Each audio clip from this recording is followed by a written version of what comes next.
Good evening, acolytes.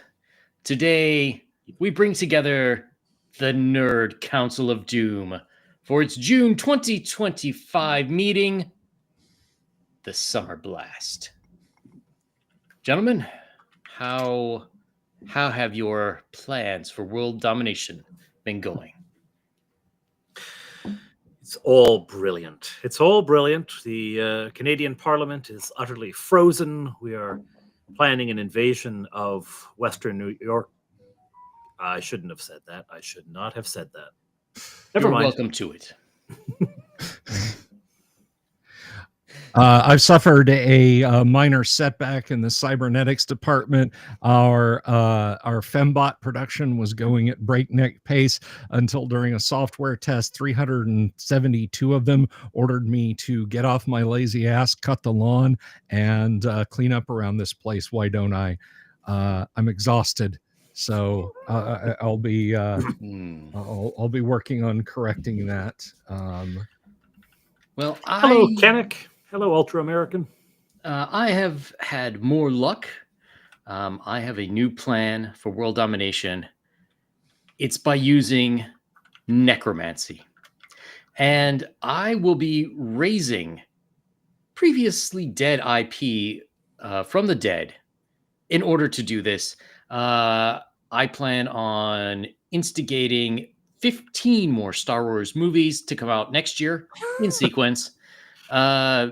I will reboot all of the Marvel movies. And as we have seen, there is a new white Black Panther we will be recasting. And I'm thinking the new Highlander movie easily fits that bill. No need for classic heroes and storytelling. So we shall see if necromancy bears fruit within the next couple of years. And just to answer the same thing we do every night, Joe, try to take over the world. Yes. Although Star Wars movies, I thought we agreed to lay off the crimes against humanity. Well, it's summertime, you know. No, yeah, that's true. We can let our hair down. It's hot. No one will those metaphorically speaking. Sorry, gentlemen, those of us that still have a little bit left. I have it. I just buzz it off real short. Oh, right, I let it down. I let it down into the garbage after I'm done. I sacrificed it for wizardly powers. Yes. Well, now, Paladin Steve, Necromancer is evil. Yes, especially if she leaves you with hickeys. Then that's evil. Absolutely. That was a dad joke, an inappropriate dad joke. An inappropriate dad joke from a father, from an a father dad. a father who is a father. Father squared. Yes. Let me see. I'm bringing up some notes because I was so carefully prepared today. And so it's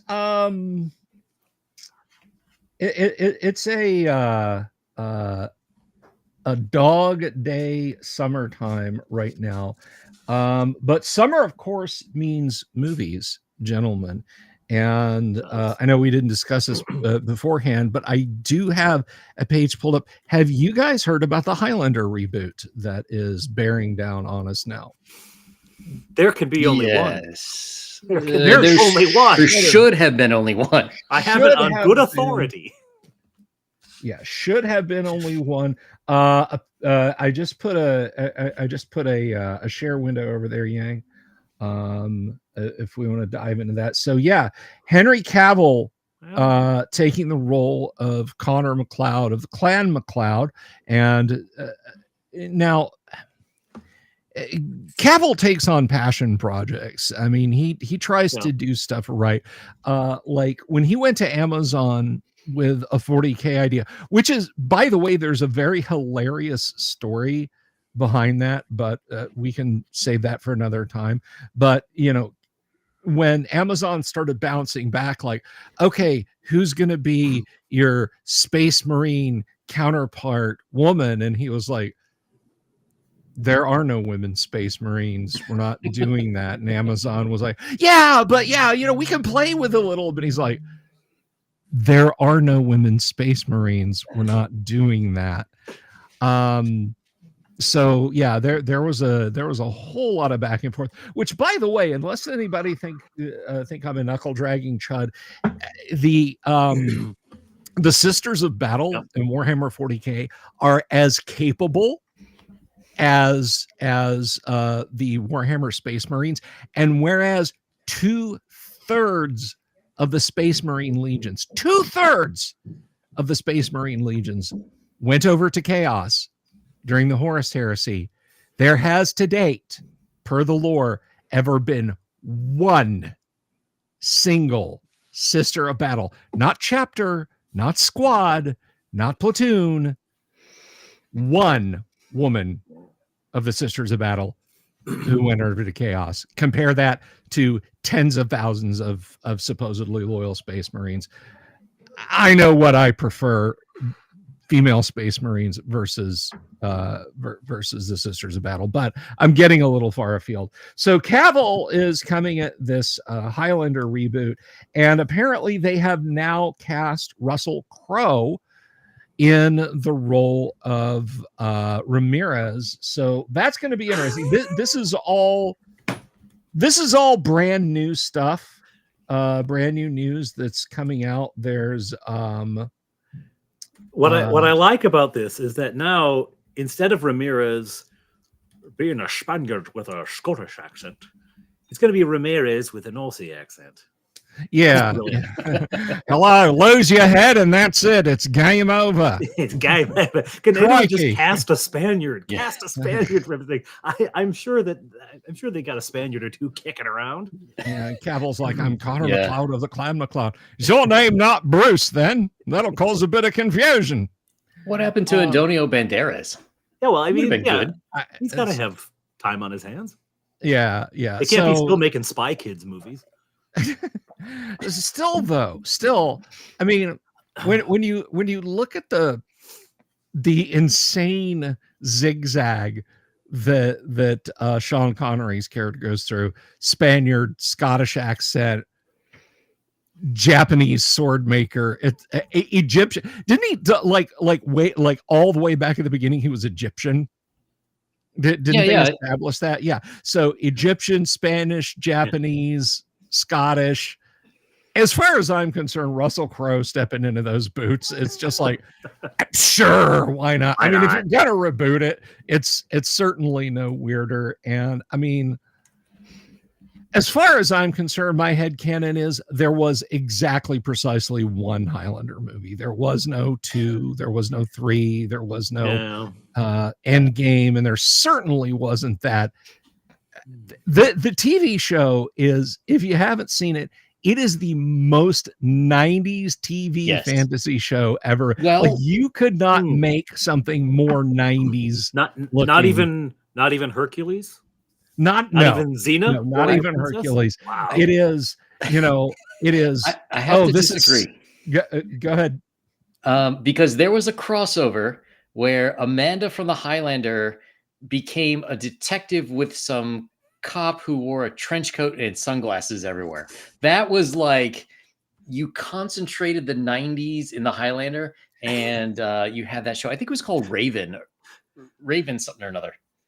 Okay. Oh, wasn't that a Bill Cosby spinoff? That was a different one. That's but no, the just boiling it down, the Highlander TV series it was like they just gave him a checklist and said, make sure you do all these things. Okay, we're filming in British Columbia, every outdoor scene, and passing it off as Europe, Asia, alien planets. Check. Okay, we're filming in Vancouver and claiming it's New York City. Check. It's like, that's tick standard. Every box. For 90s, you've got $750,000 per episode and not a penny more. Sci-fi TV drama, and that was Puddin' Pops. that was your bog standard show back then. So we're getting the reboot. We're getting Cavill, we're getting Crow. No word yet on who's going to play. I think her name was Amanda, the love interest in. Right. Here she is, Highlander the Raven. Immortality is a bitch. And that's so Raven. Let me zoom in a little more here. I just want to check out her leather bustier. And he's wearing a tidy whitey t-shirt with his gun holster. I mean, is there any more peak 90s than this?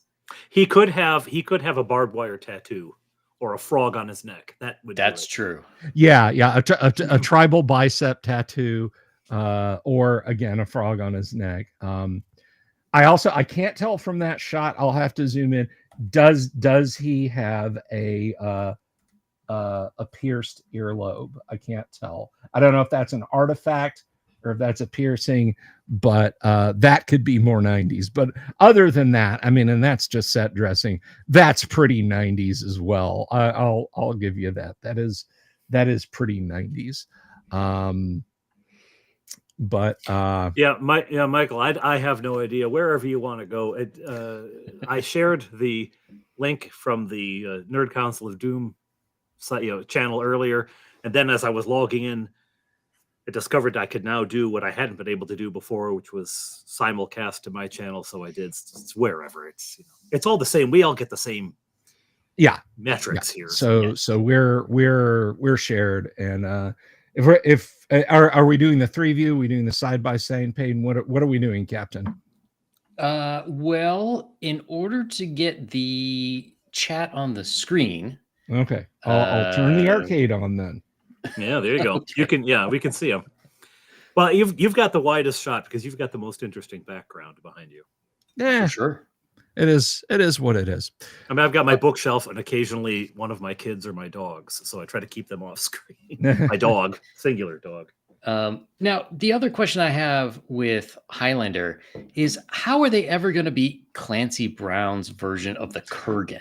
I don't. They're supposed to get Dave Bautista in, I think, to play the Kurgan. I mean, Dave Bautista was a lot of fun in Guardians, but he was. But the Kurgan's not supposed to be fun. Yeah, yeah, exactly. The Kurgan's not supposed to be fun, and I'm sorry, Clancy Brown is the Highlander. He is the Highlander's opponent. He is the Kurgan. He is the Kurgan. There is no, we'll reintroduce the Kurgan. I'm sorry, if you're not hearing a satanic Mr. Krabs, we don't have the Kurgan. I want to say there's somebody, and I don't know if the original actor's still even alive, and what kind of shape he's in. And I have no idea if this guy's alive, and I can't remember his actual name. He's not actually an actor. He's a martial artist. He played Felix La Poubelle in Grosse Point Blank. I could see him as the Kurgan. I could see him in that role. He's got that sort of, is he really a human kind of look to him? And he's ferocious. I think he would do it really well. Well, are you talking about the assassin that went after John Cusack? He's a kickboxer. Yeah, he's not an actor. He's a kickboxer. But, you know, I mean, like, how much real acting does the Kurgan require? I mean, well, I mean, if you're already like, I don't know. I don't know. Clancy Brown kind of, I mean, Clancy Brown has got a range. I mean, showing my daughter like Highlander and then telling her that's Mr. Krabs, and she's like, what? The first time I explained that to her, and then now it was also a 90s thing, and it was also not good, but he was on a show called Earth 2. We used to joke final score Earth 2 Babylon 5. But he was on Earth 2, and he was a gentle, considerate, thoughtful person. I think Clancy Brown is a talented actor, and I think for the Kurgan, it definitely required some. It required some nuance. I think. I do remember apparently him putting out the prayer candles was a bit of improvisation. That was filmed in a real church, and those were real prayer candles that had been lit by parishioners. He was not supposed to do that, and that made some very, very angry church officials when he's like, and he's putting, because he didn't know. Nobody said, hey, this is actually, he thought it was set dressing. Yeah. He thought it was set dressing. They knew to be respective. And he did not realize that nuns that were walking past were actual nuns in the church. So when he does it, so here's poor Clancy Brown just chewing the scenery to make this work better, and he's pissing off the entire area diocese. I'm sure the production company was sending out lots of apology letters, but anyway. Is Farscape related? Is Farscape related to what? To Highlander? No, I don't think it is. Farscape is very much its own thing. Did they ever go to Zeist in Farscape? What is Zeist, Yang? That doesn't exist. You know what? This might get me revoked from the council, but I actually liked the second one if you watch the director's cut. Yeah, what's his name? Mulcahy, the guy who directed it. He did his best to cut it back into being a Highlander movie. I mean, it's still like he raises it from 0 out of 10 stars to 3 out of 10 stars. Yeah, which is a huge leap. I mean, that's like.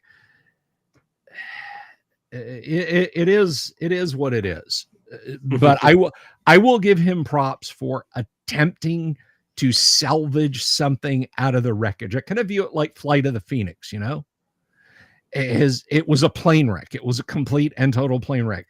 Can I make this thing fly again and at least get us to safety? And he kind of did. So, kind of something. Kind of something. But no, Farscape is its own thing. But Thomas, you bring up, I think Ben Browder could be a pretty good. Wait, no, not Ben Browder.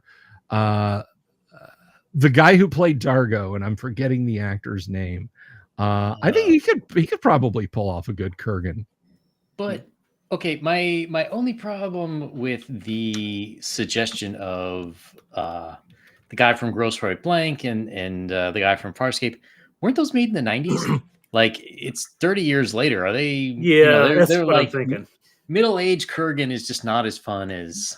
I suffer from that classic Gen X thing that the 90s were just a couple years ago. It doesn't matter. Once we passed 2000, time stopped. And so, the 90s, just a few years ago. Yeah. It stopped, but there really wasn't a whole lot worth remembering. That's true. That's why it stopped. There's no great cultural landmarks, not many at least. Lord of the Rings. Yeah, and I made the case that somebody posted up about what was it? Dragon's Lair. Dragon's Lair was released like this past Thursday in 1983 or something like that, and I just said, "Haha! Wow, yeah, that was almost 20 years ago. Crazy, huh?" Because I have to cling to that. To that. That was not over 40 years ago. I refuse to believe it. I flatly refuse to believe it. Well, thank you, Star Blazer, for that's probably over on Bill's channel for the super chat. Yes, thank you very much. I'll let's see, 279 Canadian. Gentlemen, you will get your 78 cents checks in the mail. Hey now. Now, and if I could lay one last criticism for Dave Bautista, he has been good in many movies, but the problem is he has gone vegan since he was in the last Guardians movie. He looks significantly smaller, and he's got like that old lady turkey neck thing going. I mean, well, he's also just older too, right? Can we really have a vegan Kurgan though? That just doesn't. Feel right. Yeah, this is. He'd go into the burger shop and he'd say, "There can be only bun." Sorry, Boo. sorry. Boo. Yeah, so I'm pulling up a picture here. Let me share this. There used to be this website, and I'm going to get us in trouble, but I don't care. There used to be this website titled Men Who Look Like Old Lesbians.com. Oh, And Bill. I mean, just some of them were Yeah. hilarious. It's like, there goes that super chat. yeah, Like he's getting closer and closer to Gandhi every day. Yeah. And I don't know, Kurgan with a string of pearls, however you want to take that to mean, just doesn't seem right. I Yeah. assume he wouldn't wear those. I assume he'd be given a costume. But Yeah, but wearing I'm pearls still now. going to see it. Yeah, it just, yeah, I mean, What the can only I thing say? the only thing worse would be if they try to make John Cena into the Kurgan. Yeah. Yeah, or The Rock or something. I don't know. Where were you hiding, McLeod? I don't know where Taiwan is. Yeah, exactly. John Cena. No, what was it I saw him referred to as Zhang Xinhua? Yeah. Mr. 10-minute apology to the Chi Coms. Anyway, hey, Michael Dale, thank you for the super. Since we're talking movies, will Spaceball 2 fall victim to the current Hollywood slop factor, or will melt out all the stops on the way? Look, I know we're all kind of hyped for Spaceballs 2, and let me, you know what? Let me see if I can pull up. Let's see, Spaceballs 2.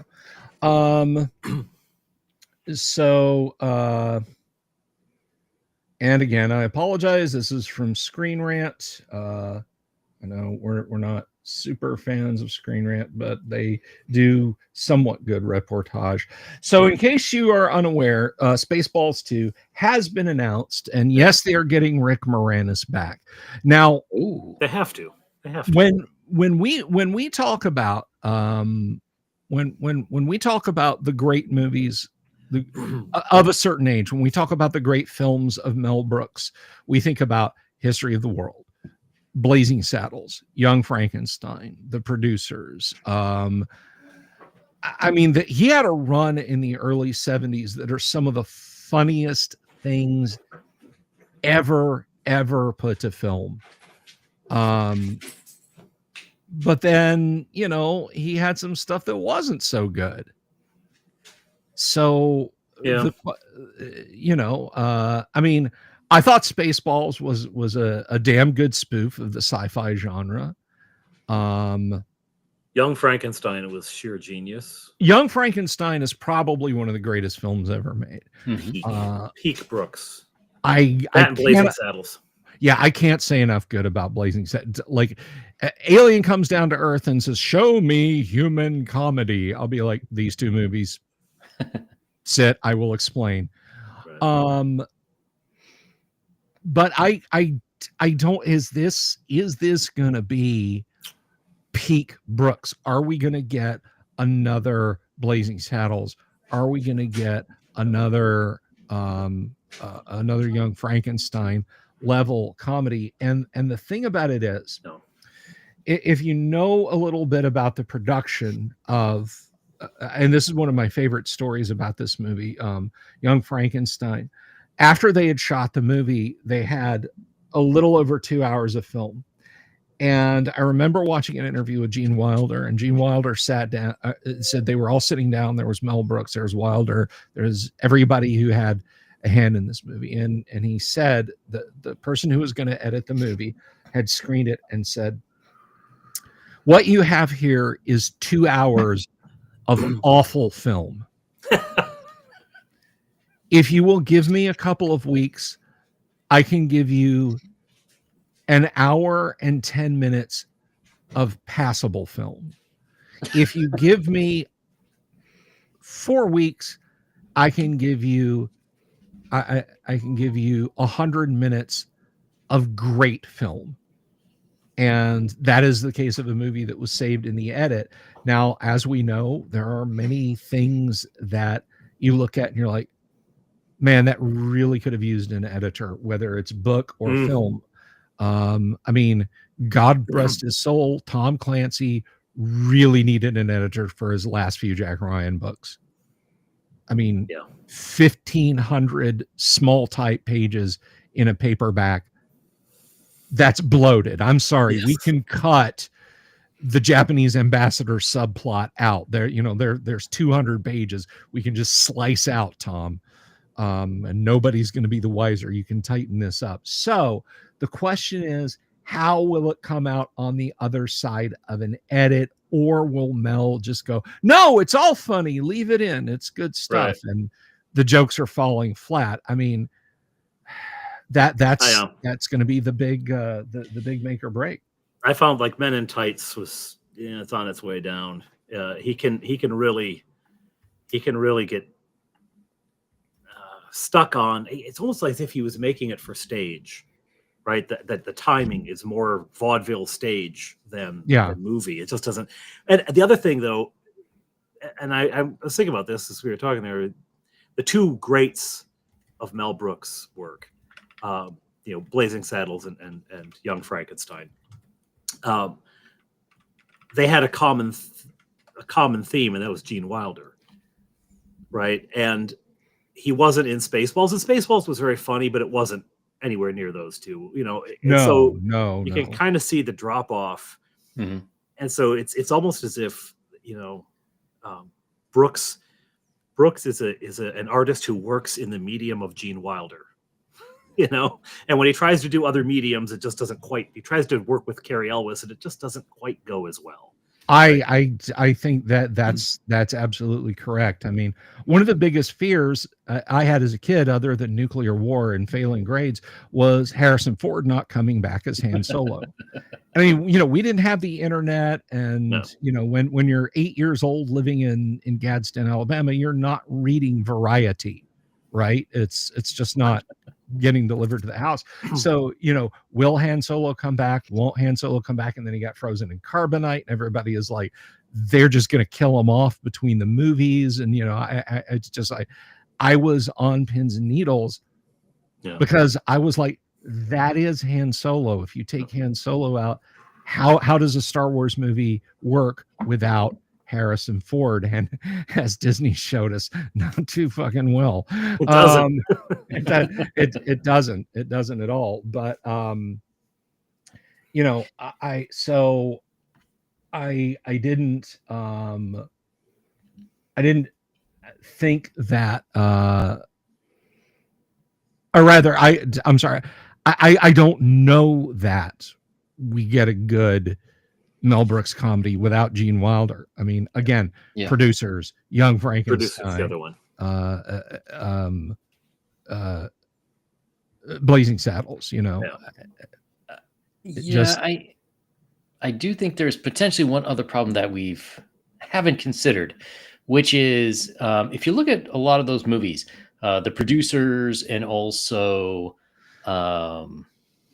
Blazing Saddles, there was a lot of stuff that Mel Brooks, he just flat out lied to the studios, like, yeah, we're going to cut that, don't worry.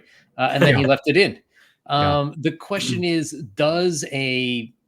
how old is the guy? Like 90 some years 96. Now? He is 96 years old. It could make him braver.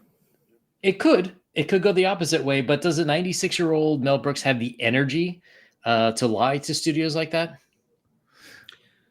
Yeah. Well, he wouldn't have anything like, what are they going to do? Destroy his career? Like, yeah, exactly. Cancel Mel Brooks, and then he passes away the next year. Yeah, he's got like, I mean, God willing, he's got many years left, but I don't think so. Yeah. So the other comedy that's coming up is, of course, the reboot of Naked Gun. That is right around the corner. I've seen the trailer. I think it looks hilarious. I have to say that the Liam Neeson would not have been who I expected them to cast. But in the 1980s with Police Squad, Leslie Nielsen, which personally I think it's brilliant that they went with Liam Neeson after Leslie Nielsen. Yeah. But Leslie Nielsen, I mean, you look at his film roles prior to Airplane and Police Squad, and then the films that he did with the Zuckers later.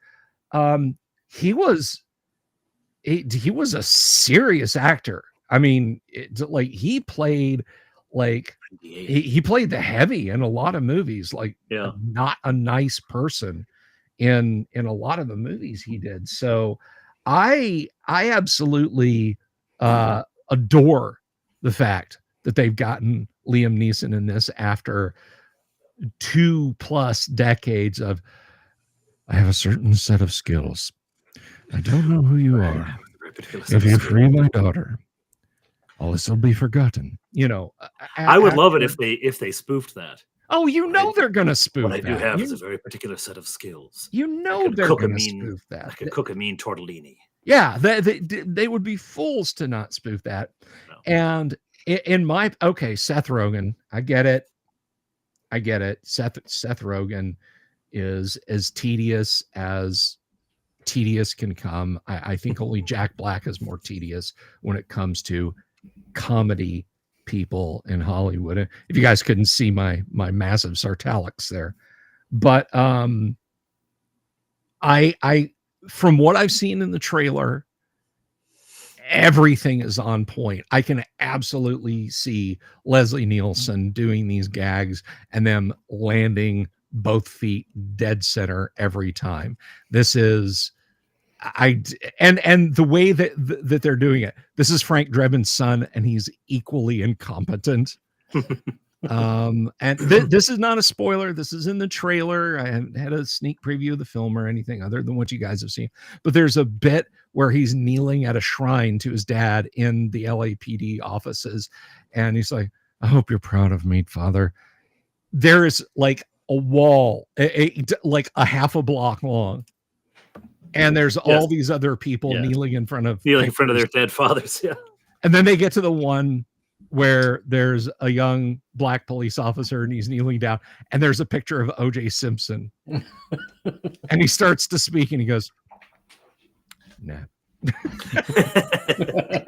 I mean, that tells me that Rogen knows what he's doing, and it's a shame that Jerry Abrams passed away, and this is not going to be a ZAZ. I think, and particularly based on the comedic chops he showed in the interview, I think we're going to get a good movie here from a production and direction standpoint. And I think I just in the trailers, what I've seen is that Liam Neeson is embracing this role just like Leslie Nielsen did 40 years ago. So, well, and the other thing is the sort of a police academy and these kinds of movies are less. They're broader, right? They're bigger. The comedy isn't quite as finessed as good Mel Brooks is, right? It's more right, right across the side of the head. So it doesn't require quite as much of a light touch. Yeah, and that's one of the things that Leslie Nielsen decried about the fact that Police Squad was like a 6-week summer show on ABC back in the 80s, and when he was talking about why it didn't get picked up and developed, he's like, because you had to pay attention to it, because they were literally just the jokes came nonstop. He said, I think today if you did it, this obviously before he passed away, he said, I think today if you did it with today's culture, people would be pausing the video, they would be watching it, they'd be backing up to see jokes, and it would have been huge. But back then we literally just there's stuff in the background, there's verbal puns that are like 3 words long, and then we moved on.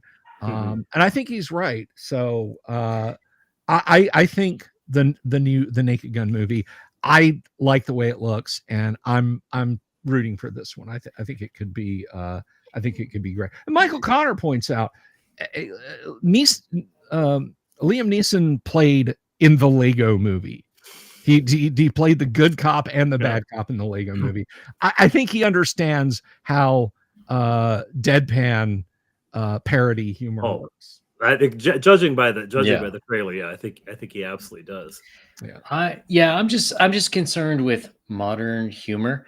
I mean oh my gosh, Abrams brothers. They I really love their specific style of humor, which was something funny is happening in the front, and Mhm. then sometimes you have to get out dialogue and exposition for the movie to make sense. In which case, nothing funny is happening in the front. That's when they put everything funny in the back. In the background, yeah. I'm concerned that they're going to mess that up and just put like too much funny on the screen at one time and mess it up. However, it is Seth MacFarlane producing it. So, as much as I don't like him as a person, I think he did do a good job with his basically a Star Trek reboot show. So, hopefully, it would be nice to get a viable comedy scene back in movies. Yeah. Well, you have to. Yeah, I mean, especially with this kind of movie, you have to be willing to offend. Both with Yes. Brooks and the Police Academy, Naked Gun, Airplane kind of movies, you have to be willing to offend, and whether or not they can do that now is Yeah, and I mean that'll be the test. The opening scene when I'm forgetting the actor's name now. He was the pilot of the jet in Airplane, when he's walking through the airport and he has the different younger folks back in the day before airports got really locked down. Yes, walking through an airport, you would be accosted in a major city. You would be accosted by panhandlers Everyone. for various religious groups. Hare Krishna, Scientologists,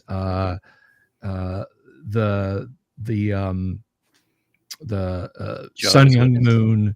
Oh the yeah. Moonies, the Yeah, Moonies. the Moonies. And it really, like, it could really feel like you're running a gauntlet. And I mean, the first 5 minutes, he is offending every religious stripe. You know, it's like he judo throws a Jews for Jesus guy. Like, you know, he does that wicked kung fu roll over another guy's shoulder and punches a Hare Krishna. It is, if we get that level of subtlety, and that was subtle. Yes, it was slapstick comedy, but there was a subtlety to it.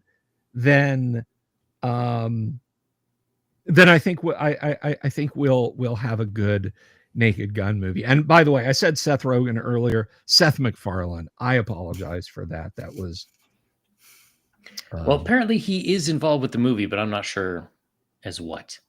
He might just be in it somewhere. Okay. So yeah, old lady getting slammed up against a wall with terrorists just walking through. And what another great Abrams Zucker film was Top Secret. Yes. I mean, speaking of offensive, that one was. Speaking of offensive, didn't hilariously so. Yeah. Didn't they make the Hot Shot movies as well? Yeah, Hot Shots and Hot Shots Part 2 were a Jerry Zucker movie. But anyway, so it looks good. It looks fun. Yeah. Well, gentlemen, Go on. I believe today is free role-playing game day. Free RPG day. That's right. It is free RPG day. And I was going to try and get down to the FLGS. I did not have enough time to do that and to get back here to Control Central. But let me see if I can bring this up, because their website. Let me see if I can bring this up, and we will share this. So it is today, and we'll go straight to the 4Gamers page, because I don't think you guys are. Let's see. I'll put the link in the chat real quick, and There we go. So you guys can check that out. I think that's in But the private. That looks like it's in the private chat there, Bill. Yes. Yes. So we can look at it. Yes. I thought you wanted everyone to see it. Well, I do want everyone to see it. But anyway, so yeah, free RPG day. You can check it out. Find a local store. Support your FLGS. Don't just dig around and find PDFs out there that you can pick up for free today. Now, the only thing this sticks under my bridge work. Free RPG day used to coincide with the birthday of Gary Gygax. It got changed. Which works out for me because next month I'm going to head up to Wisconsin. I'm going to EggCon, where they're going to have me as a motivational speaker to convince people to follow the Nerd Council of Doom. No, I'm going up there to run some games. But yes, it used to be Gary Gygax's birthday that they had free RPG day on. I have theories about why they changed it, but I don't know how far down the rabbit hole you guys want to go with listening to me get all conspiracy theory on that topic. But guys, after you listen to the NCOD, hop in your cars, jump on your bicycles, perambulate via foot to your favorite local game store and show them some love. Pick up some free RPGs, and I am sure they will appreciate it. What con in Wisconsin? EggCon is what it is. And I can actually, if I change this here, will this actually?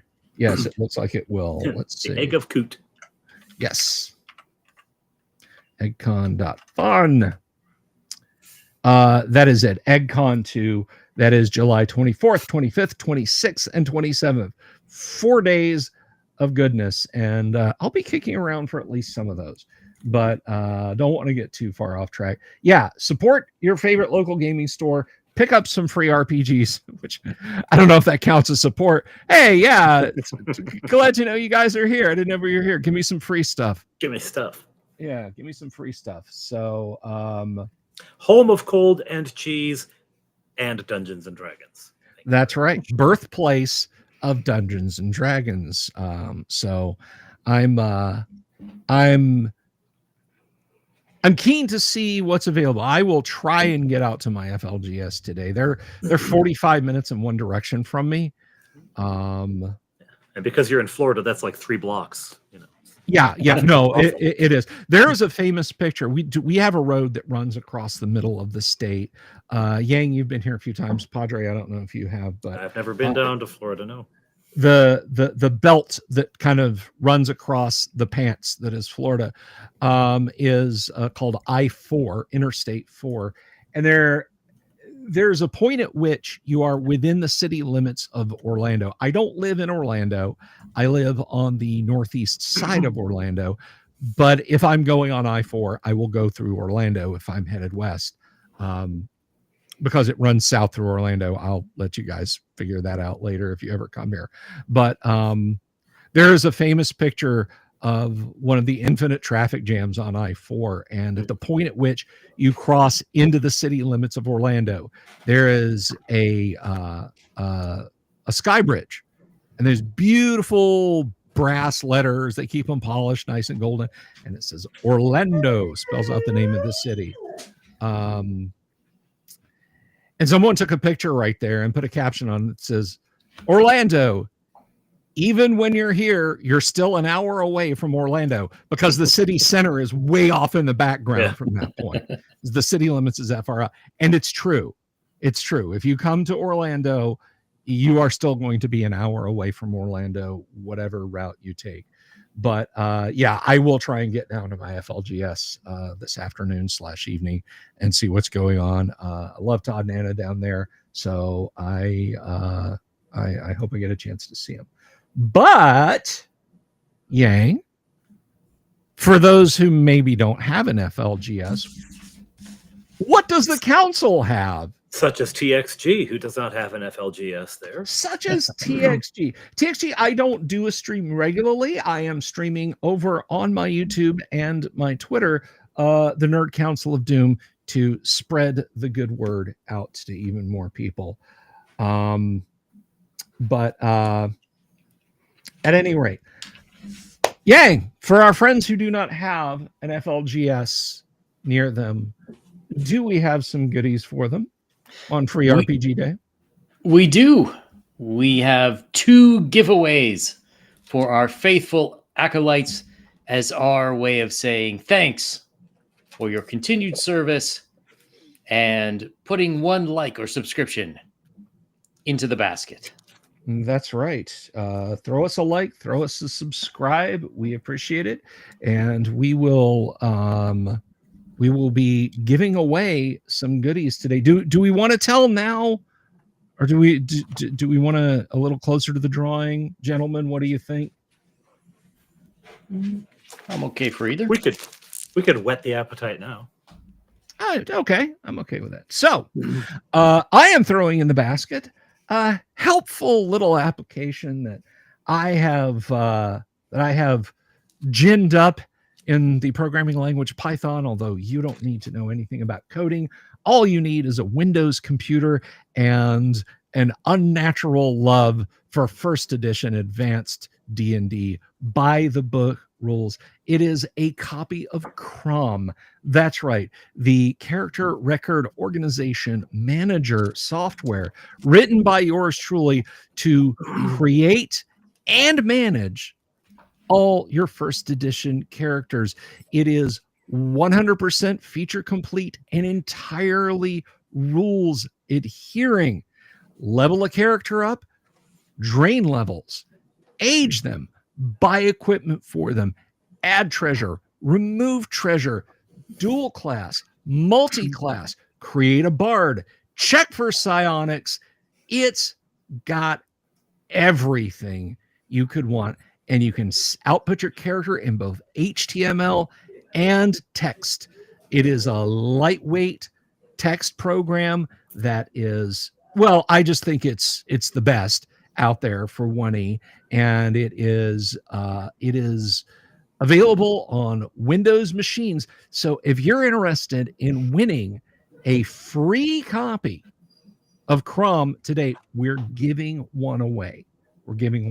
Yang, what have you got for him? I am throwing in a copy of Fairy Hill. 1 adventure module, good for between 3 and 6 hours of fantastic gameplay, written by one Bill Sylvie. Fairy Hill takes place in the world of Empire of the Undying Sun, but is fully a standalone module that is easy for you to plop into any campaign that you have going. There have been missing children, and you and your party are asked to go find what the heck happened to those kids. Very good. Yes, it is a cool module, and I had a ton of fun writing it. So I think you guys will enjoy it. Padre? I have 1 copy of, it is a reprint, but of the Saber River, which is a companion adventure and has all sorts of terribly cool things in it. Some beautiful old school art. And it introduced one of my favorite monsters. I've got to find him in here. Where'd he go? I promise he's in here. Yes. The Saber Claw. They're pretty cool. So this is, it's a reprint. So it's in very good condition because it hasn't survived from the 80s, unlike me, who has, and I'm in very bad condition. But this module for the lucky winner who plays the best version, back me. All right. So there we go, guys. And Yang, when are we going to do that? When are we going to do that giveaway? We could do it now or at the end, closer to the I end. think I think let's. I don't know. Let's build suspense a bit. Let's build suspense. All right. Let's we'll do it. We'll do it at the end of the show. It's like So- making your kids wait to open Christmas presents. Just Builds so. character, or so we'll tell. So we'll tell the audience. It builds character. So now I will say that with regard to Crom, I will need an email address to send the download link to. So if you win,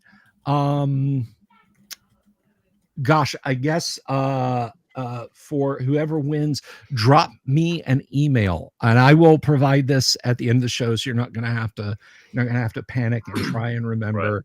But you will you will have a chance to get that. I'll send you the download link. It is the latest build, and by the way, if you've purchased Crom lately and you are not up to 1.5 G, that's G for Gygax. If you're not up to 1.5 G, also reach out and let me know, and I will send you a link to the latest build. There's little, I see little quality of life things in the software, and I'm like, ooh, that shouldn't be doing that. And then I go in and I fix them. That is how software evolves. I just did not want to wait forever.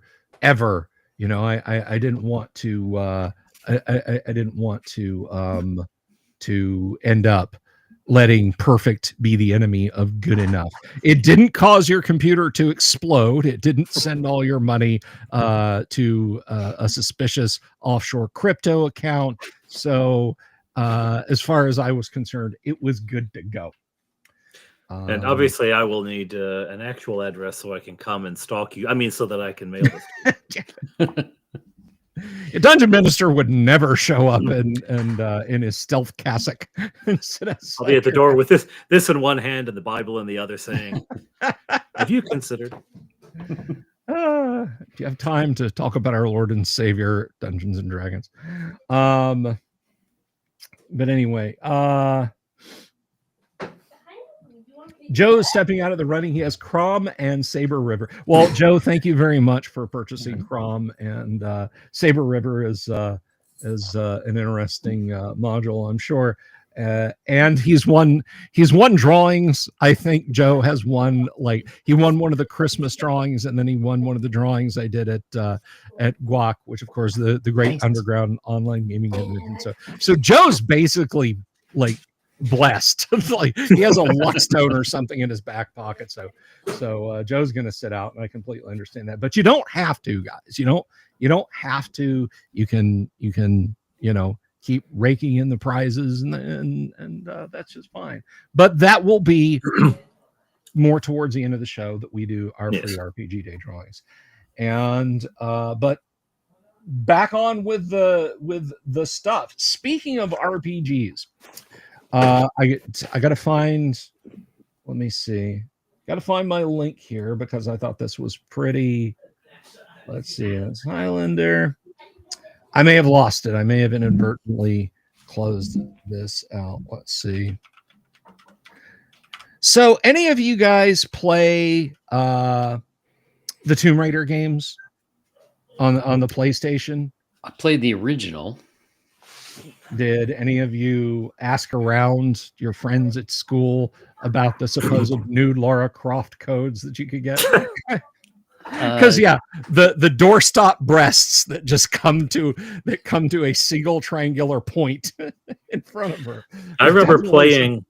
I didn't have a system that played it, but I played. A friend did, and I played the sort of training thing where you're running around the mansion.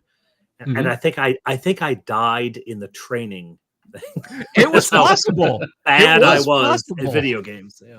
Yeah, there was a pool section in the demo where you could train in the mansion, and if you dove in the water and just stayed underwater, you could die. I think in an early PC demo there was also a soft lock, like you could fall down behind some crates Yeah. You wouldn't die, but like you could fall down behind some crates, and she couldn't jump high enough to hit the point. They fixed it pretty quickly, but anyway, so Tomb Raider, of course, launched an exceptionally popular media franchise. Tomb Raider 2, 3, 4, a couple 2 or 3 PC reboots and console reboots. And over that time, the games have gotten more and more convoluted, and Lara's bust size has gotten smaller and smaller. But so apparently, and I wasn't really hip to this. It just kind of flickered up on my radar a couple times. But apparently, a couple times in the past, or not a couple times in the past, but recently in the past, an RPG company called Evil Hat. I'm not familiar with them or their stuff, but Evil Hat was working on a pen and paper TTRPG. And Fighter Steve, of course, has got that there. But apparently that is not happening now. They had hyped this up. They had built this up. But according to Fandom Pulse, let me just share that real quick. According to Fandom Pulse, it's not happening now. And this is Tomb Raider tabletop RPG scrapped after Evil Hat Productions activists, designers alienate core fan base. And this is from a couple days ago from over on Fandom Pulse. It turns out that when your core audience are tabletop RPG nerds and video game nerds, telling them that they're all disgusting basement dwelling man babies and the future is whatever this is, whatever the this cast of characters that look like they escaped from the Dustborn video game is. And we can zoom in on that because they always look the same. They always look the same. For their vaunted diversity, they always look the same. So, guys, you want to take a crack at who the villain in that lineup is of that 4? Anybody? I mean, I don't know for sure, but I'd be willing to bet she's not on the left or on the right-hand side 3. But anyway, so yes, this has been canceled. And according to Fandom Pulse, they were developing a Tomb Raider tabletop RPG, which I'm just going to pump the brakes. My fellow tabletop nerds, did we even need it? I mean, this is something you can emulate with any number of generic RPGs, from Kyle Schwant's masterful conflict RPG. Hero System can do this. Mercenary Spies and Private Eyes, or even the Indiana Jones RPG from back in the day from TSR. You could run a Tomb Raider game. And the problem with any X property video game being turned into a TTRPG is you're not the person that is the focus of the game. You're not. If you play Star Wars, the RPG, which is based on movies, unless you're just running it as a party game or a one shot, you know, who doesn't get to be Luke Skywalker? Who doesn't get to be Han Solo? Yep. But anyway, so it goes on to say they had a presidential preference that they signed up with. I don't know about this, but they signed up supporting one particular presidential candidate. When rumors of the project surfaced, along with concept art, fans were tepid about the project, and it came quickly. It came out quickly that the lead writer was. I apologize in advance for mutilating this last name, but Ray Nejadi, a self-described Filipino Algerian and as queer as you would expect. He listed his ex-bio as he, they, pointing out he's a Nebula winner from the SFWA and also saying he's queer, transmasc, disabled. Anyway. So here's the interesting thing. Crystal Dynamics, the software company that made it, had an in-house free Tomb Raider TTRPG. They had one. It was written. It was done. And despite this, Crystal Dynamics ignored their employees' works and went to Evil Hat Productions to develop it anyway. The author actually offered to use his free version and help Evil Hat create a version, but was shot down in the process. Evil Hat wanted the woke version, according to our insider. It seems that it was Evil Hat's undoing in the whole process, as the project is now gone and no longer in development, leaving Tomb Raider fans without a tabletop RPG game, but probably for the better given what they were doing with the property. So broadly, what do you guys think of video game tabletop RPG properties? I mean, certainly this is definitely a news of all time that this got canceled. But see, like if you said to me, Bill, you like the Half-Life setting? Yeah, I love it. Okay, we're gonna do a Half-Life TTRPG. Well, unless you're Gordon Freeman or Alex Vance or maybe Dr. Kleiner, or Alex's dad or Barney, that's like 5 people. You're just one of the faceless citizens who's going to get slaughtered by the Combine. That's like, I get it that it would be a fascinating world to explore, this post-apocalypse Earth that's being gradually reduced to an uninhabitable rock by the evil alien Combine, but I don't like, how sustainable is it when you are not the hero who's going to overthrow the Combine, blow up the Death Star, raid the tomb? Gentlemen? Playing off to the side. It can be. There can be a way to do it where even though you're not Luke Skywalker, if you don't do your bit, Luke Skywalker won't be able to do his bit. Right? Yeah. Like, you know, there is that sort of as long as, you know, you accomplish your mission, you actually, what you do is you create the conditions for. So really, when it comes down to it, like the just staying with Star Wars, you know, Han and Leia and Chewie, etc., going down to Endor. That wasn't the objective. Wasn't to blow up the base on Endor. The objective was to blow up the Death Star, but you had to do the one before you could do the other, right? Right.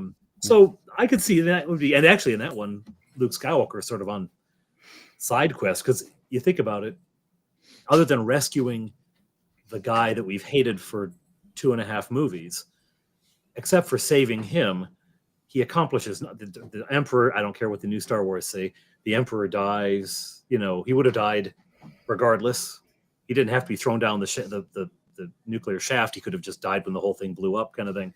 Mm-hmm. So really, Luke Skywalker is sort of Indiana Jones in that one. There's not a lot that gets done other than he gets the corpse of his father off of the station. You know, so I think it can work. It's obviously more fun. Like, I don't know, when you were a kid, did you ever play Star Wars? Like, I'm Trooper number 3. You know, I'm gonna get shot in the first scene. Yeah, exactly. I'm a random sand person that gets chased off by Obi-Wan. Yeah. I think it can be done. But. Yeah, I think part of the issue too is that the world that this inhabits has to be interesting enough. Like, you could play in the Star Trek universe on another ship, you know, and you and your party are a different crew. It doesn't have to be the Enterprise, but it still has to be that world where you're going on adventures and your space battles and whatnot. The problem with Tomb Raider is the world is just our world. You know, like what are you going to do? Like, on my turn, I want to get a job as a professor at a university. Like, you know, if you're not Laura Croft, who are you? Well, presumably you'd be someone else pursuing a similar thing, maybe an associate of Croft's and an opponent. Maybe you're trying to thwart her, you know. Well, but that's the thing. If you're an associate of hers, or like, to use your analogy of, you know, like blowing up Endor or something, if you would be like the guy who spends 3 weeks in Oxford Library looking up old books, that's not super exciting to play. Yeah. Although, given the crowd on the cover of that Tomb Raider, I'd say that you know, their day job when they're not raiding tombs is barista. Yeah. You know, but I mean, I think in the case of a Tomb Raider RPG, again, there's you know, so there's been, I know there's a hardcore fan out there who's going to call me on the carpet for this, but there's been what, 6 Tomb Raider video games?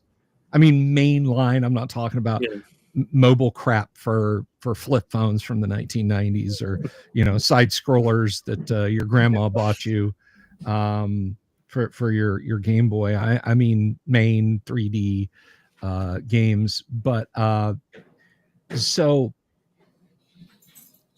that means that there's been 6 total period crises that have faced the world where you've had to get this MacGuffin.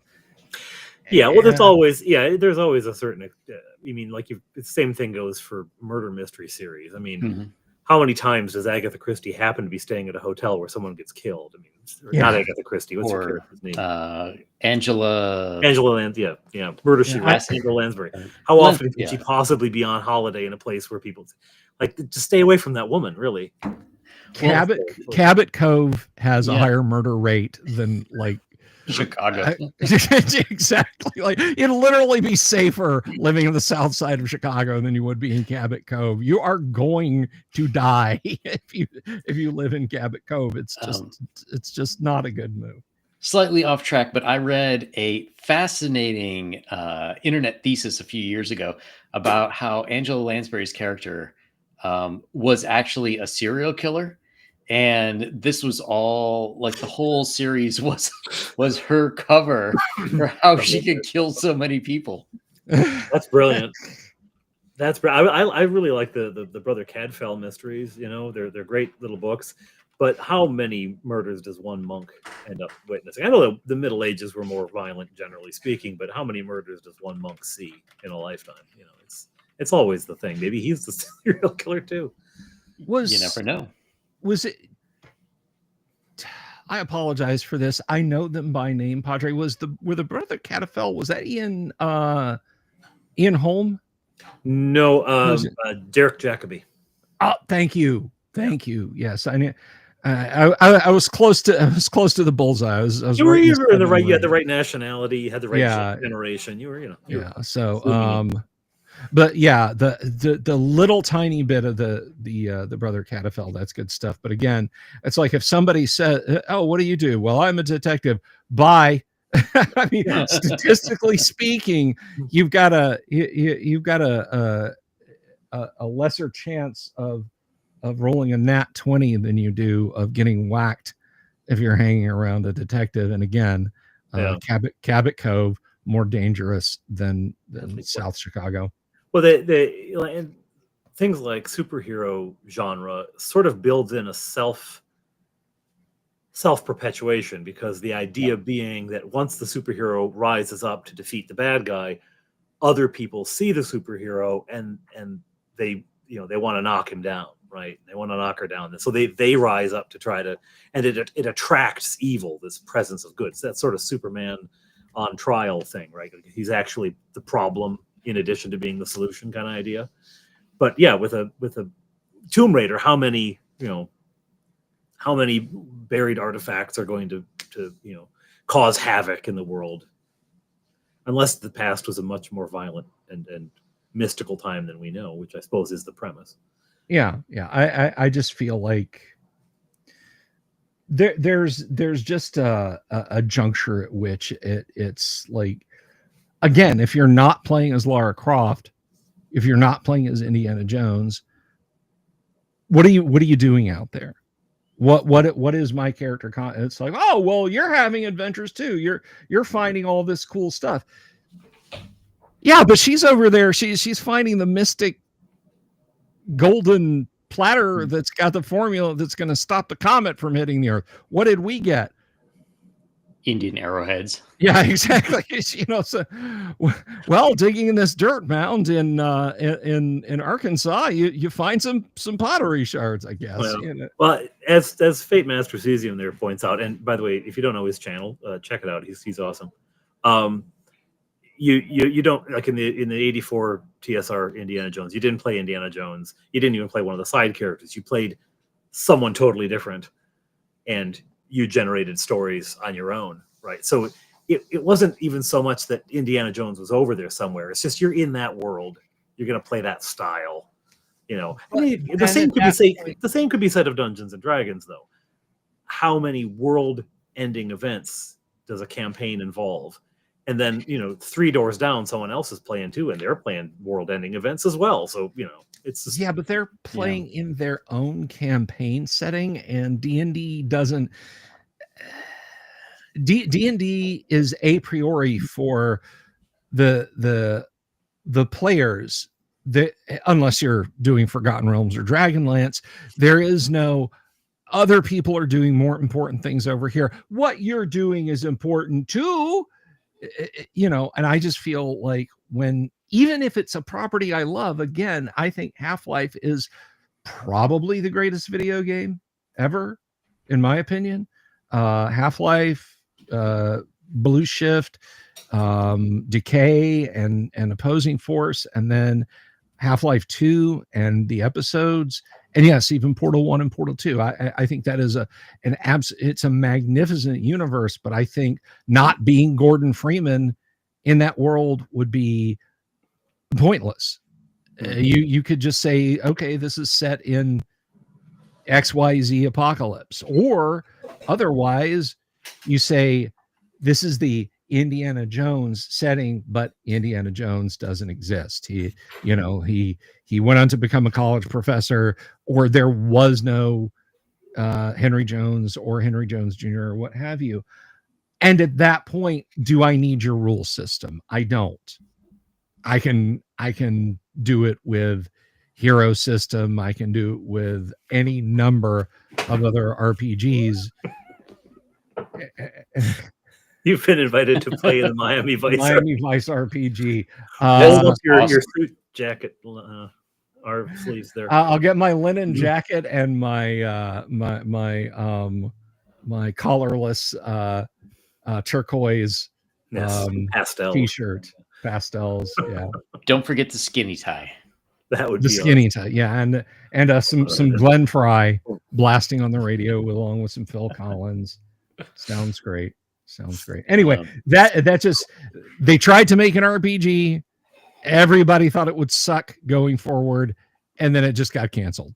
So you know, I have to say too, I think that a Miami Vice RPG would be better than a Lara Croft. One of the problems with Lara Croft and Indiana Jones is, like, how many ancient relics can there be that are really worth going after?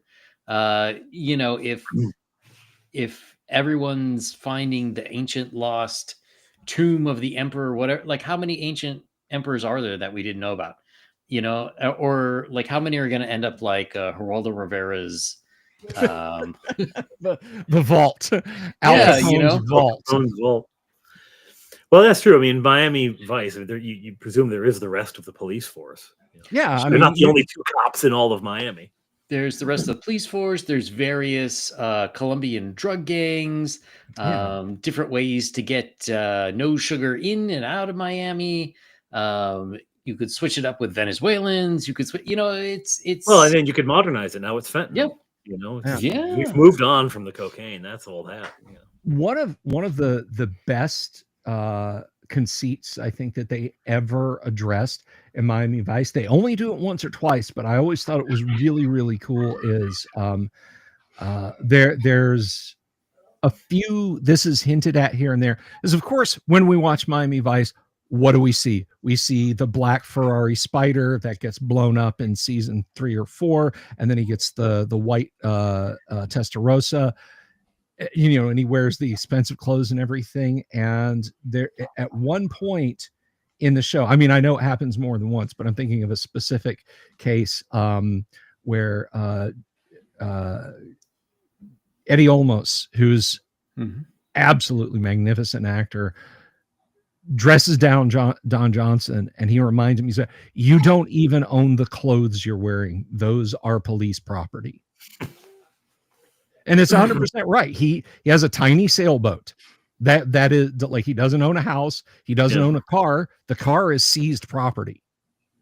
And Chief Castillo implies that even the clothes are seized property. Like, he's not wearing high plate fashion. That belongs to the police department and is part of his cover. And the day he walks is the day he goes back to blue jeans and t-shirts. I like the idea that a case comes across his desk and it's a big fat guy. He's like, "No, I don't want to take on this one." So, why? He's a really bad guy. Yeah, his clothes wouldn't fit me. I don't Exactly. All right, Or it's a woman. Yeah, it's a woman. like Dress size 2. No. Two uniforms drive him to the IHOP and just sit him down in a booth, and they're like, "Chief said you gotta go undercover as this guy. Start eating." Here's Don Jones like, "Wait, hey, hang on a minute, man. Nope, that's, you got to. Sorry." Pretty cool. Were we going to talk about summer appropriate nerd hobby stuff? Yeah, absolutely. Yes. What do you got for us, Dungeon Minister? Well, the thing that I particularly, it's summer, first of all, generally tends to be your big nerd blockbuster movie season. So that's good. And we've talked about a few of the nerdy movies coming out. It tends to be, for those who are into that kind of thing, Renaissance Festival season. I know there's a number of them happening around us. One of the things here in Canada, the Renaissance festivals tend to be these kind of pop-up affairs. It's done at a public park or on a university campus. So there's like tents, and some of the tents are really elaborate, but some of them they went to Canadian Tire and bought a canopy tent and they kind of dress it up a little bit to look medieval. But down there in the States, there are some serious, like, there are buildings, the place sits there all year and doesn't get used until the summer. There's like permanent structures. They're astonishing. But the thing that particularly caught me is that it is much easier in the summer if you're going to spray base your minis, get them done now, because you don't have to stink up your house. Get them done now, because this is the time to spray base your pile of shame, right? If you're going to rattle can it, take them outside, and you don't have to stink up the house. Because I tried to do this during winter, and two things happened. One, the place stunk. I had to, open the windows and turn on the vent fan for like 2 hours to air the place out. But the other thing, even though you'd think the house would be dry with the furnace on, they took forever. They took forever to dry. And I did some the other day out in the garage, just went, and I came back 20 minutes later. They were dry. Yeah, not a Fent van. No, I don't. Yeah, the Fent van. The Bristol Ren Fair Canuck is precisely the one that I was thinking of. That's the one I worked at when I was a teenager, and that one and the one in Shakopee, Minnesota. Yeah, they're permanent places. They're around. So that's good stuff to do in the summer. And nerd movies.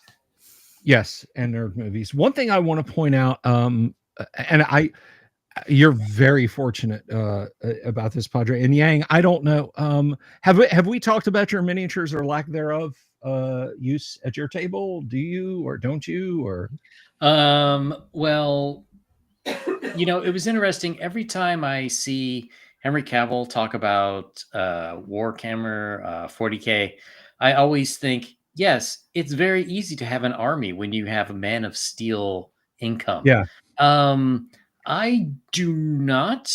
I haven't been playing a lot of in-person D&D, although I am thinking of starting up again.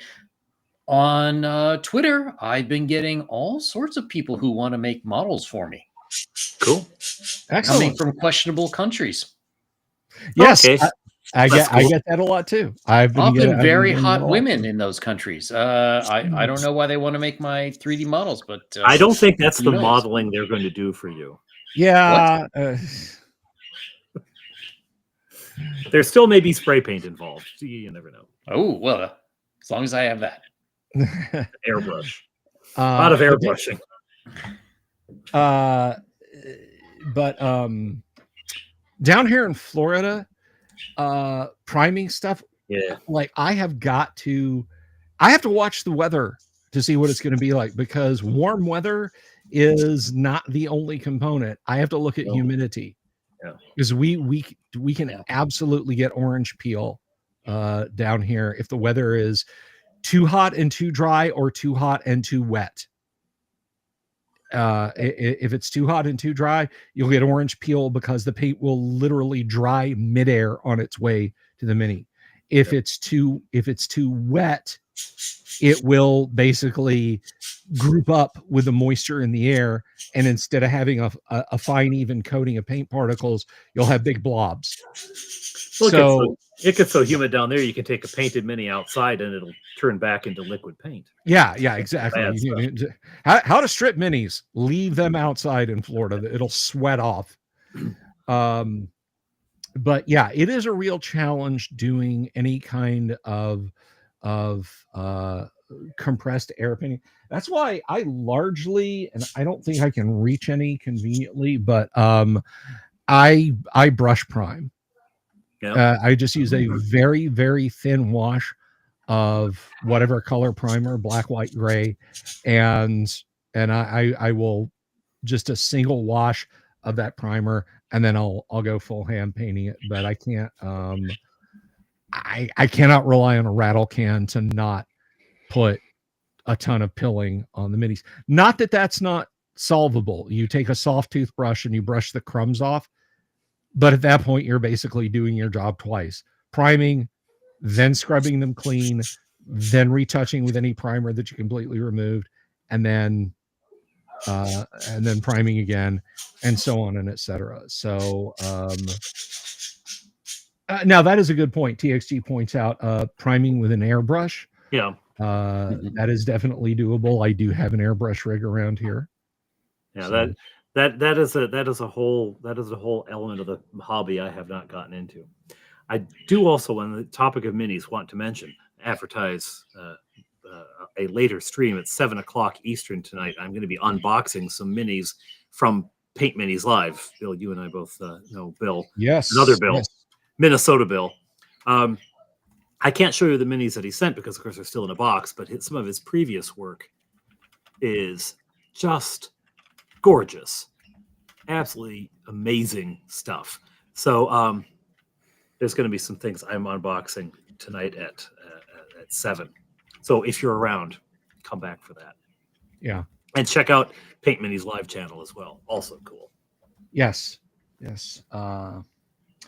But yeah, summer hobbies. Now, I don't know that this falls into the topic of hobbies, but Yang, you're pressing on with the next leg of Empire, right?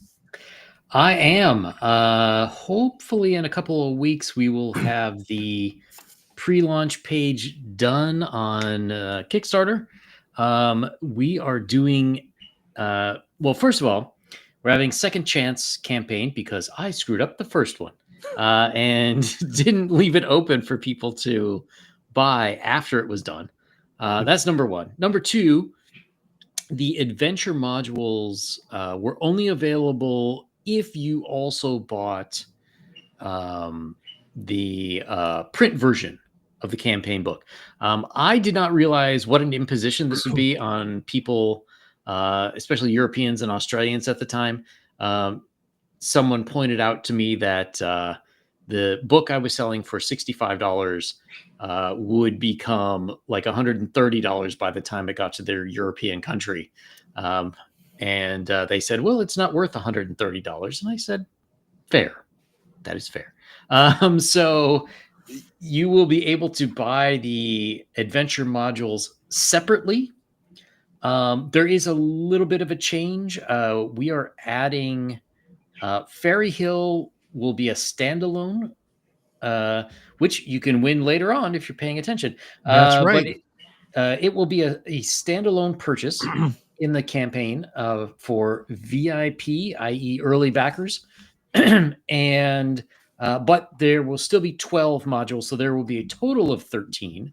I've got some excellent people who have said they're going to write, so I will probably end up writing about 5, 6 of them, and then the other 6 to 7 will be guest writers of some renown. And also, the big news: Empire of the Undying Sun was always meant to spiritually feel like more like a classic D&D adventure back from the old 1E days, and we will have a 1E version of Empire of the Undying Sun. Excellent. That's right. That's right. A version for the best version of D&D. There's a Backme one? That's awesome. That's next year, 2026. Hey. But anyway, yes. So what Yang and I and Dungeon Minister were talking about, if you missed it a little bit earlier, very shortly, very soon, we are going to be giving away 3 products for free RPG Day. A copy of Crom, Character Record Organization Manager software. A copy of Fairy Hill. Yang, that is a PDF, correct? I don't want to miss. It is a PDF. Let me see if I can. All right.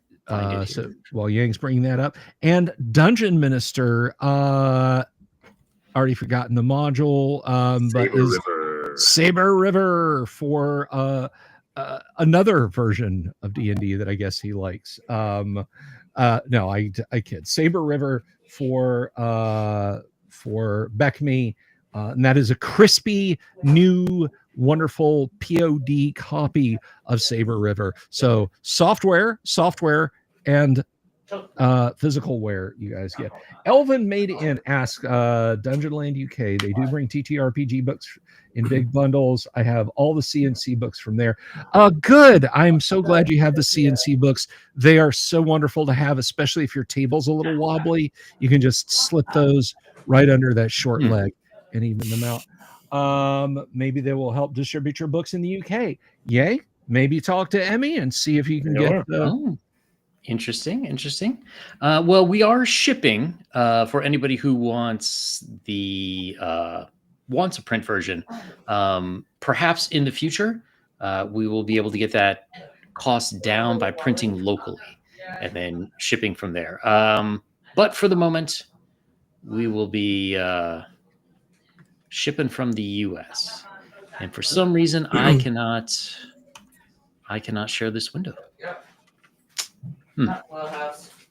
I'm not still sharing. I'm not sharing anything, so you should be able to add it. It is not you. It is me, and I'm not sure.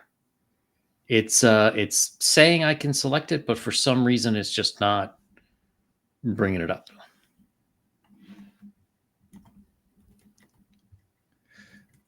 All right. I should point out a little bit of trivia, Emmy, in case you didn't know this. Dungeonland is also the name of a very, very, very odd module written by Gary Gygax. Ah, there we go. Okay. There we go. So let me take us away for just a second. So Fairy Hill. Excellent cover by Peter Gilmore, and I feel honored to have his artwork on the cover. It's beautiful. Yeah, that is. It has this this late 60s rock festival poster vibe to it, and I quite like it. But yes, so that will be what somebody is going to win today. That's right. Coming up very shortly here. And I don't really know if it's worth showing what Crom looks like. I mean, I can I can run it if people really want to see Crom in action. At least a shot of the screen would be nice. Sure. Okay. Let me see. Let me extract all and extract. I just have the archive here. Oh, that would be a good poster. Not at the moment, but perhaps in the future, and might be a T-shirt in the future. We will have to see. That because that's a really cool image. That's a good image. All right. Let's see. Let's get a nice, good font that'll look good on the screen. That'll be nice and big. All right, let me add this screen real quick if I could, Yang, and we'll take a quick look at Chrome. In case you guys are wondering what I'm talking about when I talk about Chrome, it's this little jewel right here, a little something that I've been working on over many months, because there are no fully feature complete character generators for AD&D beyond a pencil and dice and a paper pad, and that is a fine way to go. But if you want to generate a bunch of characters, like for an event, or if your character bit the dust and you want to quickly get back in the game, or if you want to take one of your pen and paper characters and bring them over to the electronic world so you can more easily manage them, this is the best tool for doing that. And this is the Character Record Organization Manager. And what you can do is you can create a character. We have all 4 versions of character creation. That these are per the Dungeon Master's Guide. And then there's a manual entry method. So if you had that character you created yesterday, just now, last week, last month, last year, decades ago, you can put them in here. We'll just do 3 real quick and I'll show this off. So we do the method 3d6 times for each stat, keep highest for each, and we have a not bad character there. With that dexterity, I'm feeling let's do elf. And yeah, so we've selected elf. We want to go with we'll just say female, and fighter, magic user, thief. And then you can input your levels. We can do 1, 1, and 1. Just start them out. And then there's our weapons. We can get our proficiencies now. We don't have to. We can shop for our proficiencies later. So we can be done. We can shop for our equipment, or we can be done. Cool. Yes. And do we want to check for psionics? No, because this is an elf. They don't get psionics. So we say no. And let's make them neutral good, the best good. And I don't know, I'm feeling inspired. Let's call the character Emmy. There's the first level thief abilities with all the bonuses. Enter. We can save it as a text file. Cool. Default. And we say yes because we want to load Emmy. And there's the character right on the screen. But I love is the old school aesthetic of it.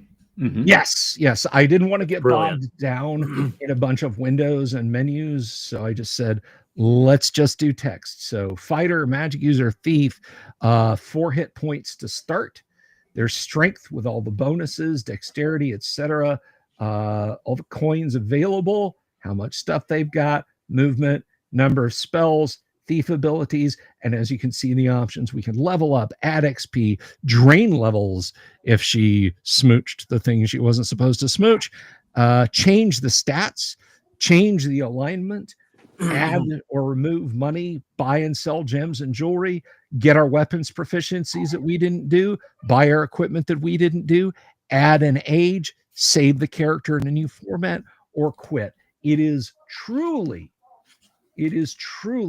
the best, most feature complete character creator for first edition you could ever want. We are giving away a copy today, and if you don't win, it is still available. You can purchase this. I don't have like a storefront set up for it, so ping me on social media, and I'll it's very back alley. It's very, I slide you the floppy, and you slide me some new yen in the noodle bar. Hey kid, want to buy a character generator? Yes. So if you had a time machine to go back to the 80s, you'd make bank on this. Yes, absolutely.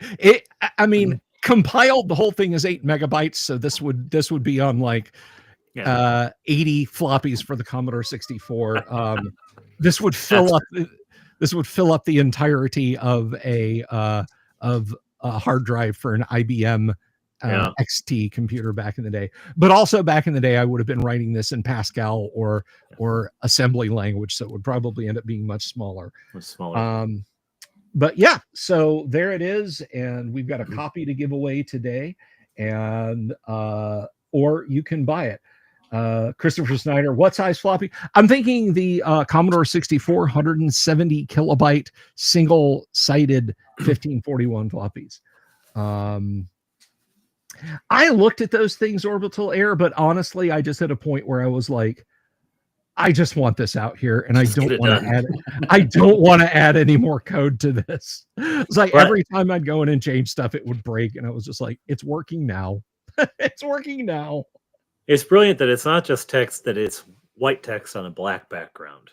You know, it's like the white on black, the orange on black, the green on black, back from the old days. You can change it to make it look like a green phosphor in the terminal screen settings for Windows. Nice. If you want this to be like amber on black or green on black or teal on black, you can make it look like that. Beautiful. So, I know on my end, I'm getting close to going out and grilling dinner time. Okay. Right. I do have an announcement to make though before we maybe we should get people to enter the contest in the comments.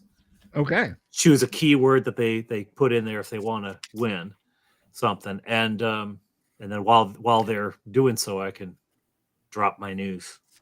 Okay. Let's do contest in all caps. Yes.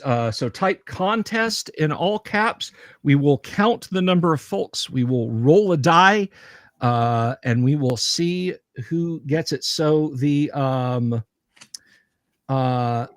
do we want to just do all of these? Like we'll roll, all prizes are in, and we roll 3 times. Do we want to do separate ones for each? What do you gentlemen want to do? Maybe we'll do one roll for each one. Okay, roll for each one. So Kennick is the first one. I think should be Fairy Hill. You guys agree? Sure. Doesn't matter what the. Yeah. So start getting your.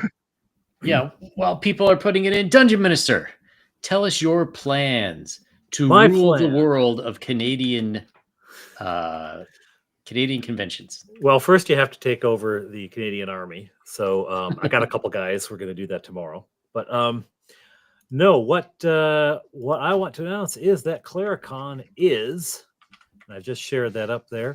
Claricon is, the registration for that is live. It is going to be October 24th through 26th. And we are going to, it's in Glen Williams, Ontario. Yeah, I shared the thing. Do I have to put it on screen or do you? Yeah. If you share it, I can put it. Oh, wait, no, that's. Oh, here we go. Sorry. Excellent. No worries. So, Claricon's happening in late October in Glen Williams. The address of it is claricon2025.rsvpfi.com. And this is some shots from earlier Claricons, and the whole thing is going to be brilliant. We are bigger this year. We've expanded to the town hall in Glen Williams. That's not like an official, actual town hall. There's no governmental activity, but it's just a building down about 3-4 minute walk from our original venue. But that just means more tables, and so there are 11 tables total. Of games happening on Saturday for a couple of the slots on Saturday. It's going to be huge. It's going to be a lot of fun. We've got some great vendors coming. BS Games is coming back again. There's some other vendors I'm still in talks with, and hopefully we'll find out more about who's coming there. But some great names are coming on up to run games. Bandits Keep. Bear, the Gen X GM, is there. Dirty Basement Terrain won't be there, but he has sent a truly massive box of minis So everyone who comes gets a mini. And there's a lot of his stuff will be for auction. Grumpy Old Slan, Hex Press, Mage's Musings. Paint Mini's live. We're hoping he can come back. He's still figuring that out. It's quite a drive. Tale of the Manticore and Ye Old Geek. So there's going to be really cool folks coming up. And yeah, so that's late October. The registrations are now live. And there's already people registered. So there's all sorts of good stuff happening. Yeah. That's my big news. It's live as of today. Excellent. Awesome. Okay, let's see. So far, this is for a drawing of Fairy Hill. Now, if you don't win, you can still put your name in the hat for other prizes. But we have Kanek won. Fate Master Cesium, Jorge Uribe, Jay Tyler, Gary Bovey, Fighter Steve, Elvin Made In, I Was a Poor Orc Child, and Christopher Snyder. If you want in, we'll give a few more calls for entries. Sorry, did you say TXG? I did not say TXG. Did he? Okay. He did. I had him on my list. You have, okay. So I have 10 people total. You have 10 people. Let's see. I have 1, 2, 3, 4, 5, 6, 7, 8, 9, 10. I concur. I have 10. We're sitting in a silo. I have 10. Concur. As the call's gone out for more, I'll answer a couple questions. I am hoping that we will get some virtual online games. I've heard from somebody who you may have heard of who said he would run a game for it. Now, I'll try and run as good a virtual game as you ran at Guac. I'm sorry. It was just the worst possible time for me. It was just I couldn't even get my pants on. I was a mess. I didn't need to know that. It was terrible. And yes, there will be another onion eating contest. That is the Bob Johnny onion eating contest is a regular feature of it, and that is a whole white onion, and whoever eats it fastest, whoever gets their onion finished first, wins. Emmy, I did see your entry. We do have you on the list. You are currently slotted in at number 7. Or I'm sorry, position 8. So Yang, call the ball. Are we going once? Yes. Going twice? Sold. We are closed on the contest for Fairy Hill. Now I have 10 here. Yang, do you want to you know what? Because we have 10, I think we may be able to do this on DD Dice. Do you want to do it on DD Dice? Heck yeah. All right. Let me make sure I've got that open so that'll work. And Yang, go ahead and let her rip. All right. Come on. Why? Oh, DD Dice. Oh, of course. You fickle mistress. All right, here we go. 9. That is a 9. Who do you have in slot 9 on your list, Yang? I was raised a poor orc child.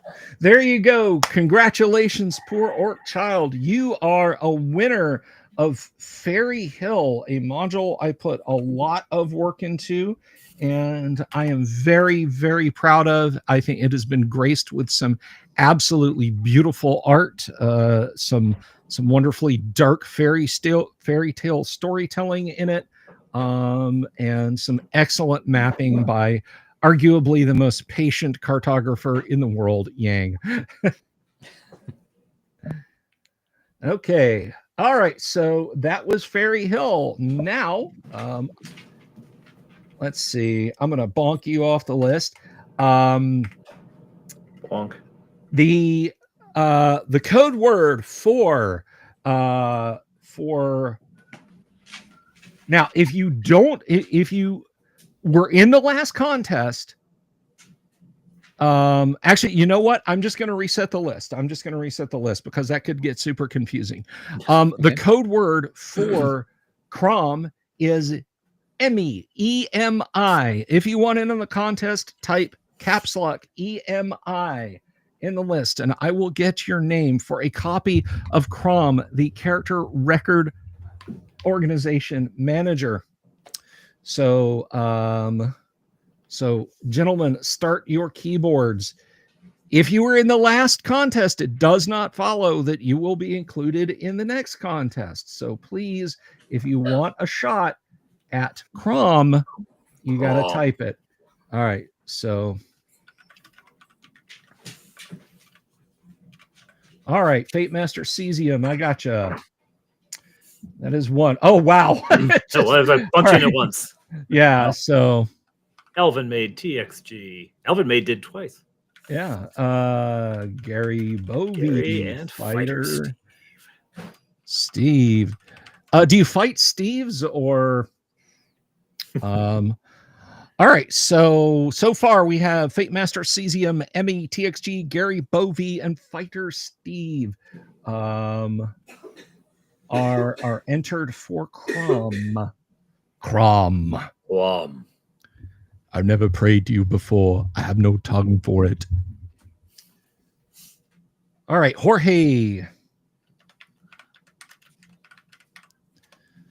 And the nice thing about this is I don't have to mail it to you guys. Dungeon Minister is going to end up like being out of That's pocket. all right. Yeah, You know that one's going to Emmy. People Going have as far as it can possibly go. people have mailed me so much stuff. I really, I don't mind. I don't mind. I've got something for Jorge. Jorge is literally at the end of the planet. Yes, like to the ends of the world. Yes, he is there. So I got let's see. Cheeseburger. Okay. I got you there. Anyway, some people have asked me, am I going to do a Mac version? Am I going to do a Linux version? A Mac version is, I don't want to say in the works, but it's on its way. It is planned. A Macintosh version of Crom is going to be done. A Linux version, I'm really hesitant to do. I may end up doing it. I know that a lot of folks who use Linux are kind of particular about their software being open source. And I'm not open sourcing it. I'm sorry. I'm not open sourcing it at all. This will not be open sourced. So early on, some people were like, hey, you're going to open source this? And I'll look at it. I've looked at it and I'm not giving it. Maybe at some point in the distant future. Yes, TXG, you may be able to run it under Wine and Linux. It makes very, very, very few function calls to Windows APIs. I would imagine it should probably be okay to run in Wine. But hey, if somebody out there who dual boots Linux and Windows wants to test it out and take a shot and see if it runs under Wine, if it runs under Wine, guess what? I've got a Linux version. Okay, guys, I've kind of prattled about this. I have, and check me on this, gentlemen, if you've been keeping track. I have Fate Master Cesium. I've got Emmy. I've got TXG. I've got Gary Bovey. I've got Fighter Steve. I've got Jorge Uribe, and I've got Cheese Booger.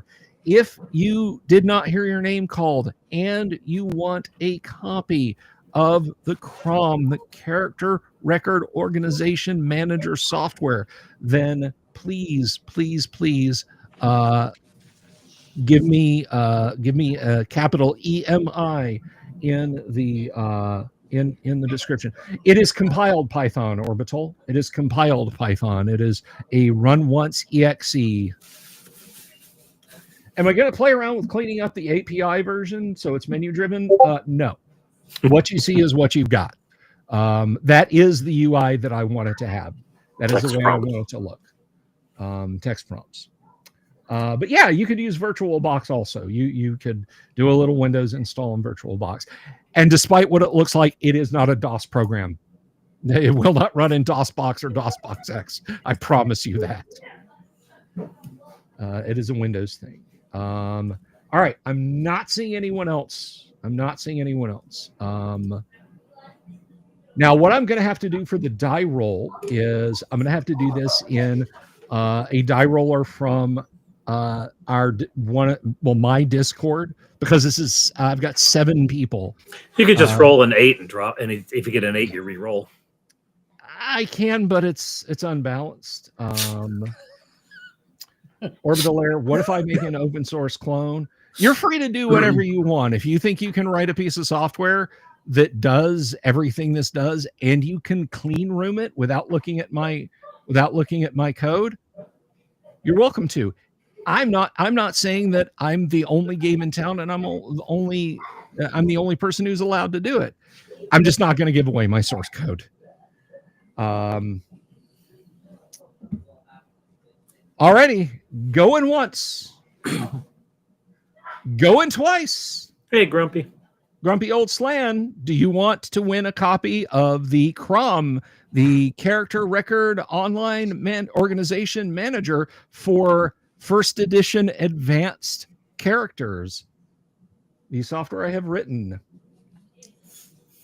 We are holding it going twice. We need to see if Grumpy Old Slan wants in. Slan is awesome, by the way. Check his channel out too. All right. He does. He reads from old Weird Tales magazines and does a whole bunch of stuff. Yes, indeed. That's probably my favorite that he does. All right. We're holding there. Orbital Layer said, "Code wants to be free. I wants to get paid.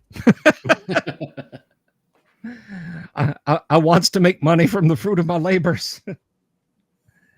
Run the DCC dice roller. Probably won't run on your machine. Okay. All right. Going 3 times. And gone. Okay. So we got 7 here. Let me hop over into the Discord. And we will have a gander. Let me pull this up. I'm going to do this. I'm going to pull up my old... let's see. Let's do the dice only. And I should be able to share this. And what I will do is I will roll the dice and then I will cut and paste the window so you guys can see. So we're going to do familiar roll 1d7. It is thinking. All right, I'm going to cut and paste this, and we're going to see which one it is. Mode, rectangle, snip.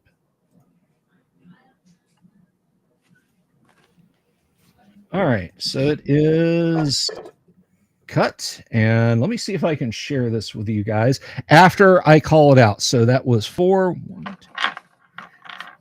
All right, and congratulations, Gary Bovey. You have won. Gary Bovey. All right, and let me show you guys the die roll.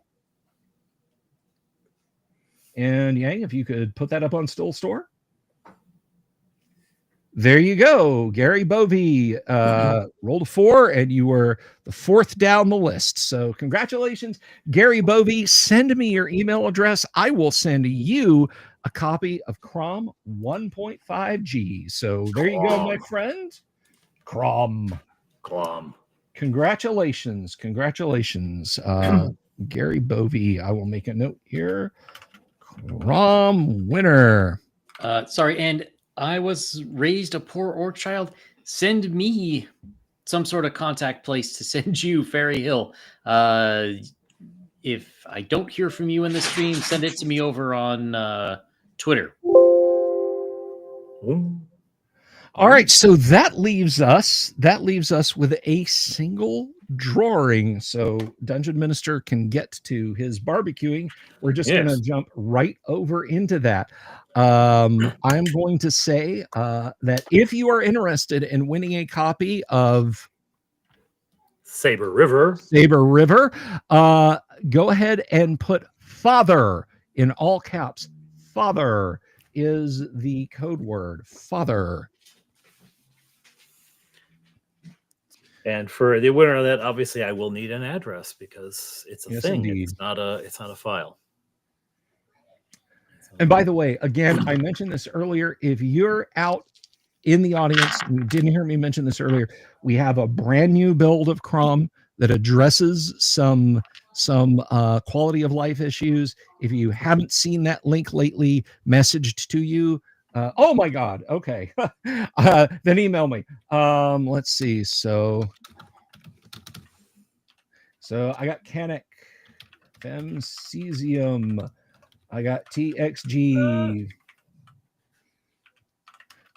Michael Dale, Emmy, Fighter Steve, Jay Tyler, Grumpy Old Slan. Oh, and speaking of Slan, if you are coming to Claricon, then I can just hand it to you. You'll have to wait till.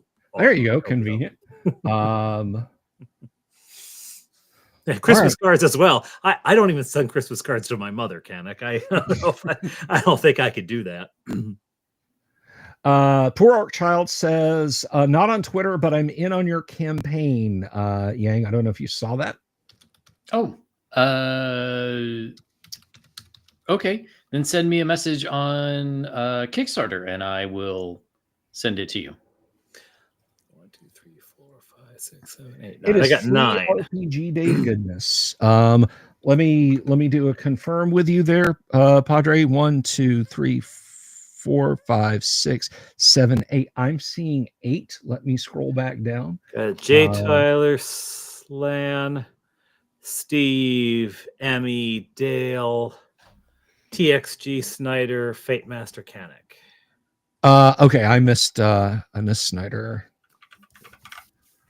Okay, so yeah, I'm counting 9, and you called the ball on when we're cutting off. So all right.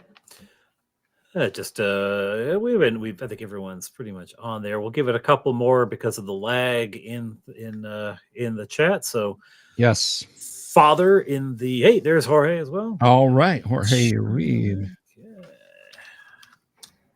All right. This is for the physical copy, and what I'm going to do for rolling, we're going to call it soon here. We'll give it 10, 9, 8, 7, 6, 5, 4, 3, 2, 1, 1.5. No, 1, and closed. Okay, so we got 10 then, right? 10. Fate Masters, Chris, TXT. Yep, Michael Dale. Do you want the link to the on-screen die roller? No, I'm going to go old school here. All right, old school. Okay. Go old. And here it is. We got 10, and I've got them on my screen here. And here's our roll. That's a 10. That's a 10. Jorge, you That's read. a 10. Jorge, you're getting it. There you go, brother. So, literally, the man at the North Pole is sending it to the man at the South Pole. that's brilliant. You know what, though? To be honest, it probably won't cost all that much. So, Jorge, my email address is thedungeonminister@gmail.com. You can send me an email. Let me know where this goes, and I will mail it to you. All right. So I think that was a rather cromulent free RPG day. Ding dang. Yes. I think we did. I think we did rather well. Yes. So thank you everyone who participated. For those of you who didn't win, you can still get Fairy Hill from Yang. You can get you can get Crom from me. Just reach out to me, bsylvia@gmail.com, if you want to pick up a copy of Crom. It's $25. I mean, to be 100% honest with you, it's absolutely worth the cash. It's absolutely worth the cash. Jorge will drop you an email, Padre. Excellent. And I only have one of these, so If you didn't win, too bad, suckers. Yeah. He's got that Old Testament definition of charity. So Yeah. But anyway, gentlemen, do we have any unfinished business for the week? Not that I have. I think we are finished for this month's session. Next month, we will see how our plans have worked in our goal of world domination and not sweating so much. Yes. And not sweating so much. I will be now. We can discuss this amongst ourselves, gentlemen, but remember, I will be in lovely downtown Lake Geneva for the 4 days of EggCon. But again, that's for us to sort out. Sorry, Vince. sorry, buddy. Anyway, yes, congratulations to everyone. Thank you all for being here. And gentlemen, I think that just about concludes this month's meeting of the Nerd Council of Doom. Yes. All right.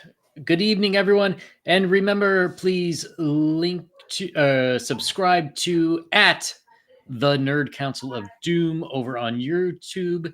Like and subscribe, and we